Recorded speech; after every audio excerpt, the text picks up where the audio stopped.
Hi guys. Welcome. How are you? The Architect of Silence. Episode 14. The Unfinished Business. The Arrest and the Aftermath.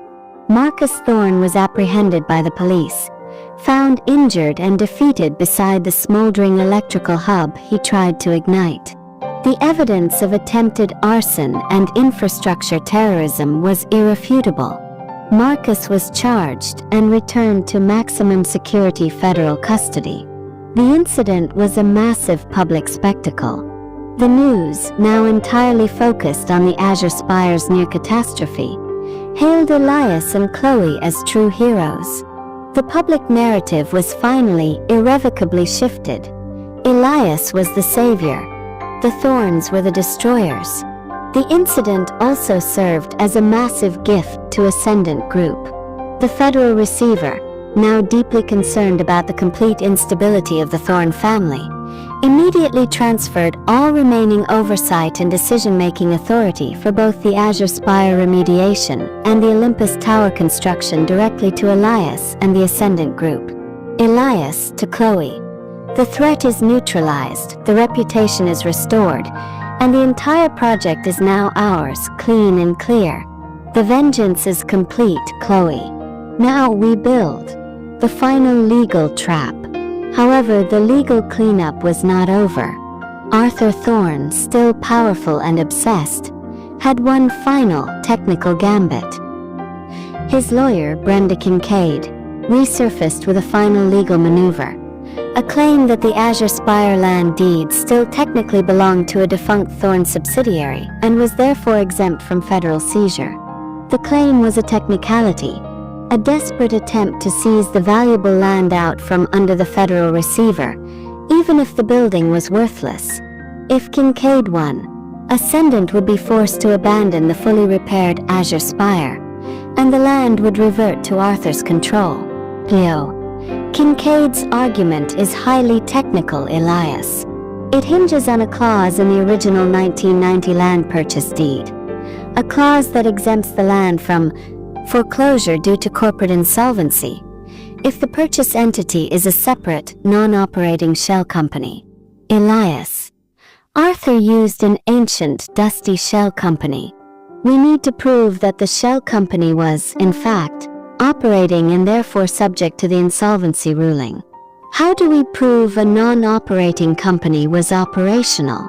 The forgotten key. Chloe, using her knowledge of the Thorne Group's inner workings and her memory of old paper trails, had an idea. Chloe. The old Thorne Group had a massive, complex system of corporate credit cards. Marcus and Arthur were meticulous about funneling even the smallest personal expenses through corporate accounts for tax write-offs. That shell company may not have had employees, but it definitely had a credit card linked to its ledger. They began a meticulous, agonizing search through the deep archives of the seized Thorne Group financial records. They needed a single charge, any charge, that proved the shell company was operationally active. After days of searching, Ben found the key. A single, recurring charge on the ledger of the defunct shell company. Ben, triumphant look. Every December 24th for 10 years, there's a charge for $49.99 at an online florist.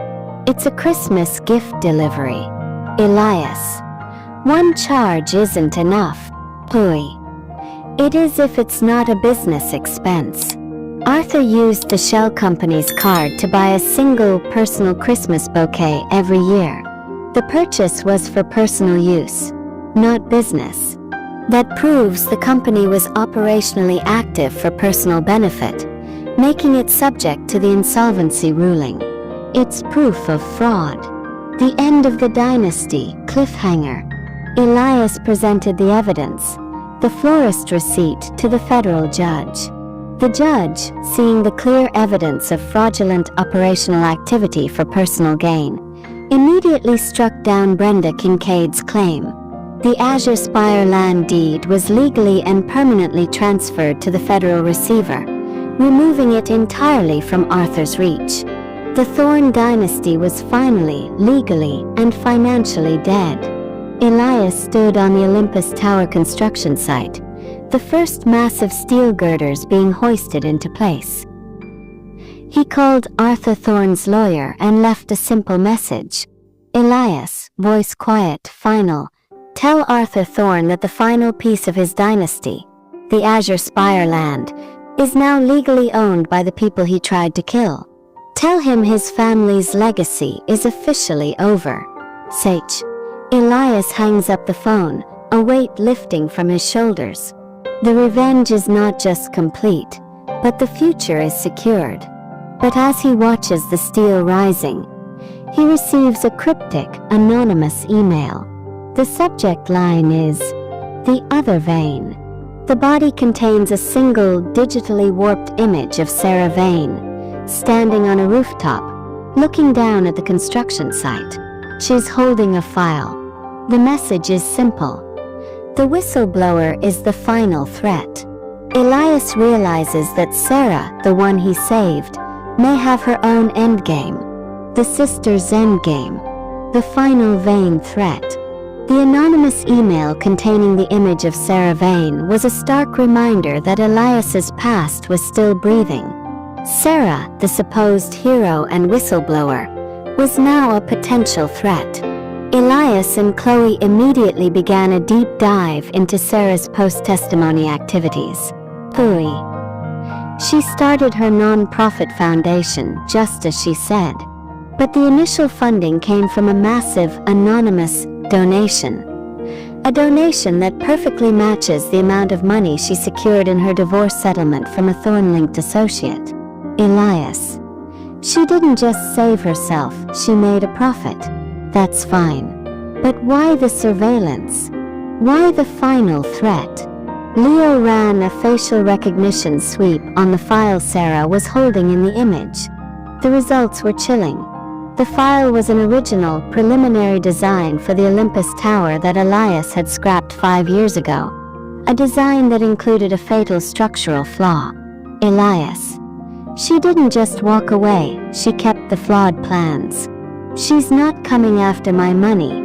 She's coming after my legacy. The ethical dilemma. Elias realized that Sarah's ambition was not extinguished. It had just been redirected. She intended to use her clean reputation to build a rival low-cost architectural foundation using Elias's flawed, discarded designs. She saw the structural flaws as cost-saving features, not errors, the exact Thorne philosophy.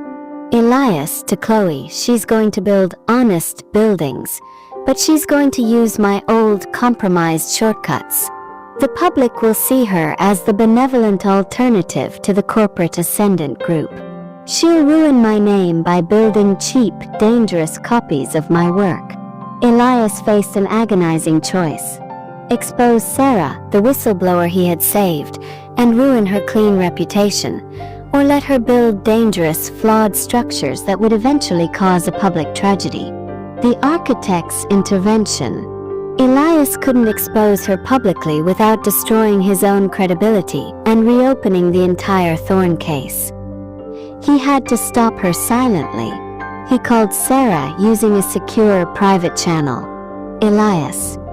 Sarah, I know you've kept the old Olympus Tower preliminary files. I know you're planning to use them for your foundation's low-cost projects. You need to stop.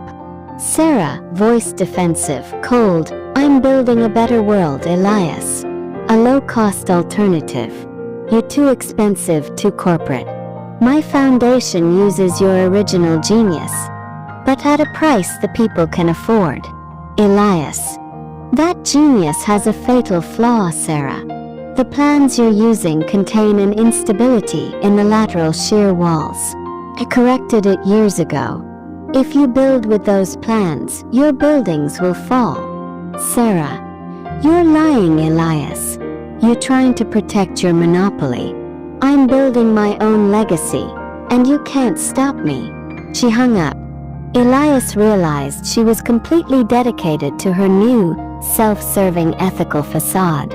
The digital poison cliffhanger. Elias needed to permanently destroy the structural flaw in her digital files without exposing her. He used his expert knowledge of architectural software to devise a counterplan. Elias to Leo. I need you to inject a highly targeted silent digital worm into the online repository where Sarah's non-profit stores its design files. The worm will do only one thing: fix the structural flaw in the old Olympus Tower design without her ever knowing. Though you're rewriting her code, why not just delete the files? Elias. Because deleting them will expose her. Fixing them gives her a clean, honest foundation without compromising her reputation. She gets her honest legacy, but she doesn't get to use my discarded, dangerous shortcuts. It's the final act of fixing the Thorne family's broken integrity. Leo executed the injection.